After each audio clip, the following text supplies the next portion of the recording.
welcome back to the Homeschool Shopping channel. So first product of the day, we got this one. These are two things I use every single day lately. Short Bible verses for handwriting. If you'll see, it's got, there you go. So you can draw it, trace it, and then print it. There's even room to print it twice down there. So we got Bible. This is for pre-K through 2, but anyone who needs handwriting help. And then we have these. I'm really trying to get the drills down. I want one for, this is by JDA Learning Resources. I want one for multiplication. But this, so I'm going to check today to see if they have one. So let me show you. So it starts, for example, sums of 0. So it shows you what they are. Shows you what they are in the first column. Then the second column, you do it. If you have a neurodiverse child who has problems with handwriting, you could also have them do it orally. Maybe look at it and do it orally. That's how I do it with one of my children. And then it goes through 0, 0, 0, goes, I mean, it's got pages of 0, pages of 1, and it goes all the way up to, I believe, goes up to 10. Goes up to 10, although in here I do see some of the additions using 12 during the day as well. So there you go. So today I'm going to show you in my planner. Again, take a look. Let us plan a week. This is my favorite planner. My absolute favorite planner. If you want to see more in depth, I will put a link to the video. I'll put it at the end. You can check it out, but this is just a week spread, but then I got every page of everything that's in the planner. Basically how I plan my whole year, but let's just look at a week. How do I plan a week? So first of all, I pull up the calendar. These are any events that I got going on in the month, right? And then week by week, this is what I got. So this is, of course, a dollar notebook. This is where I am right now. But see what I have down here? So keep in mind that planning is self-care. And I had no idea that it's so creative, that it is self-care. I didn't know. So my planner, I made kind of a flower there.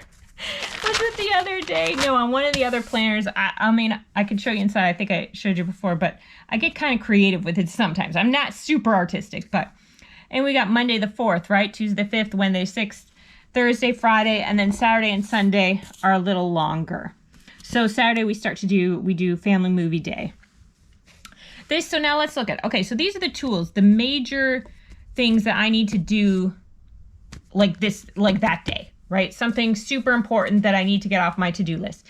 These are chore ideas for the boys to have them do. And then I'll take this stuff and I'll do a cue card for me and I'll do a cue card for each child. Just for me to remember. So then we have breakfast. This is our first learning period. This is when we do quite a few things together.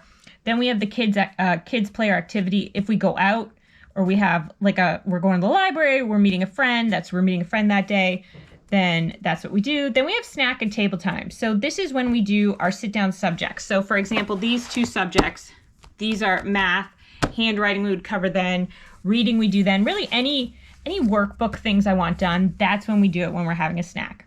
Then there's another little break. Well, I get some stuff ready and we do lunch. Lunch is when I'm trying to have a very minimal screen-free home now, this year. So astronomy is something we watch while we eat. There are astronomy lessons from Science Shepherd. I think they're very good. I think 8 and up, thumbs up. Definitely in their teenage years, they're good for that as well. Anyway, so that's what we do during lunch. And then there's quiet time. I have quiet time activities in said closet. In said closet, quiet time activities. That's what they're doing right now. And then there is TV. They do get to watch TV, but they are old-time TV shows. Like from when I was a kid, you could watch Flintstones and Jetsons and stuff like that. Stuff that doesn't have a lot of the jump clipping, right? If that's what it's called. Jump editing, where it's really, really fast. You know, like my videos that don't have. And then playtime, but then dinner. Right now I'm reading Who is Jesus? You know the Who Is series, Who Are, Who Is? Well, they did a book on Jesus, right? So I'm doing it. I'm not particularly fond of it. I feel like, and it's just my opinion, I feel like it was written by secular people to explain Jesus to people who, yeah, I don't know. But that's kind of what I feel reading it. So I'm not super thrilled with it, but I'm going to finish it off because I stopped it. I started it, then I stopped it, and then I read some more reviews, and everyone's like, oh, it's so great. It's so great. I mean, sure, it's okay. I think the story of Jesus' people, I think, is a bit better, personally. That's what we're also reading in the evening, or the Bible. Anyway, you don't need me to sit here and tell you what I am learning or doing, because that's not what this video is about. Okay, so there you go. I have planned a week. Not really, but kind of.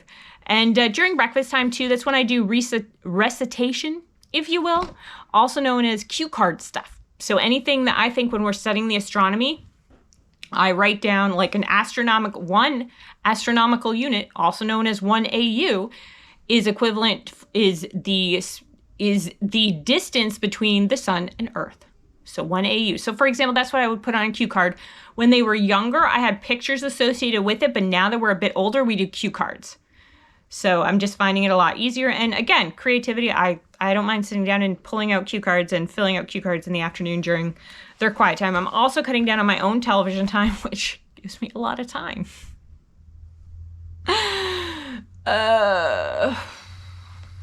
Lots of time. All right, I will talk to you later. Bye-bye.